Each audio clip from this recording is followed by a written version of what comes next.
ചുങ്കമന്നത്തുള്ള ഗുരു ജ്വല്ലറിയിൽ നിന്നാണ് സ്വർണ്ണം എടുക്കുന്നത്. മഞ്ഞ പേപ്പറിൽ എഴുതിയിട്ട് ബില്ലിട്ട് വന്നു. ലീഗൽ മെട്രോളജി വകുപ്പ് പരാതി കൊടുത്തത് കഴിഞ്ഞ് പിന്നെ ഞാൻ നേരെ GST വകുപ്പിലും പരാതി കൊടുത്തു. 70,000 രൂപ നഷ്ടപരിഹാരം പരാതിക്കാരനായ എനിക്ക് തരണം എന്ന് പറഞ്ഞിട്ടാണ്. നമ്മൾ പ്രതികരിച്ചു കഴിഞ്ഞാൽ അതിന് നമുക്ക് അനുകൂലമായിട്ടുള്ളൊരു വിധി ഉണ്ടാവും എന്നുള്ളത് ഉറപ്പ് തന്നെയാണ്.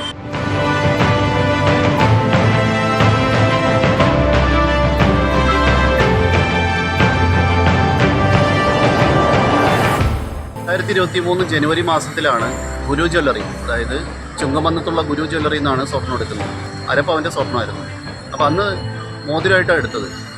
അന്ന് ഈ മോതിരം എടുത്തപ്പോൾ അവർ GST ബില്ല് തന്നില്ല. സാധാരണ ഒരു മഞ്ഞ പേപ്പറിൽ എഴുതിയിട്ട് ഒരു ബില്ലിട്ട് തന്നു. അപ്പോൾ ഈ GST ബില്ല് എവിടെയെന്ന് ചോദിച്ചപ്പോൾ അവർ അന്ന് പറഞ്ഞത് GST ബില്ലില്ല, ഇവിടെ ഇത്രയേ ഉള്ളൂ എന്ന് പറയും.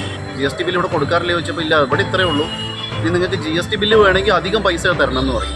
അപ്പം തന്നെ സ്വർണ്ണത്തിന് ഏകദേശം സ്വർണ്ണത്തിൻ്റെ വിലയും കഴിയും 3,500 രൂപ അധികം എടുത്തു. പിന്നെ വീണ്ടും അധികം പൈസ വേണമെന്ന് പറഞ്ഞപ്പോൾ ഞാൻ പിന്നെ കൂടുതൽ തർക്കിക്കാൻ നിന്നില്ല.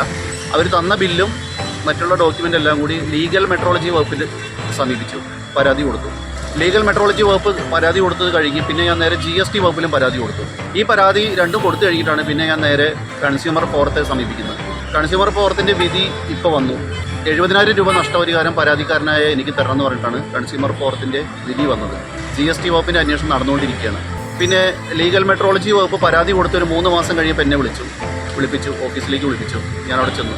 അപ്പോൾ അവിടെ നിന്ന് അറിയാൻ കഴിഞ്ഞത് ഇവർ ഗുരു ജ്വല്ലറിയിൽ പോയി പരിശോധന നടത്തി. അപ്പോൾ കല്ല് വെച്ച മോതിരത്തിന് കല്ല് മാറ്റിയിട്ട് തൂക്കിയപ്പോൾ സ്വർണ്ണത്തിനേക്കാളും കൂടുതൽ വില ആ കല്ലിനടുത്തായിട്ട് കണ്ടുപിടിച്ചു. അങ്ങനെ ഫൈനിട്ടു, 5,000 രൂപ ഫൈനിട്ടു. അപ്പോൾ GST വകുപ്പിൽ അന്വേഷിച്ചപ്പോൾ നിലവിൽ അന്വേഷണം നടന്നുകൊണ്ടിരിക്കുകയാണ് എന്നാണ് അറിയാൻ കഴിയുന്നത്. എന്തായാലും വിധി സ്വാഗതാർഹമാണ്. കാരണം നമുക്ക് പ്രതികരിച്ചു കഴിഞ്ഞാൽ നമുക്ക് അതിനുള്ള നമ്മളെന്തിനു പ്രതികരിക്കാതിരിക്കരുത്. നമ്മൾ പ്രതികരിച്ചു കഴിഞ്ഞാൽ അതിന് നമുക്ക് അനുകൂലമായിട്ടുള്ളൊരു വിധി ഉണ്ടാവും എന്നുള്ളത് ഉറപ്പ് തന്നെയാണ്. എന്തായാലും ഈ വിധി സ്വാഗതാർഹമാണ്. എല്ലാവരും പ്രതികരിക്കുക എന്നുള്ളതാണ് ഈ അവസരത്തിൽ എനിക്ക് പറയാനുള്ളത്.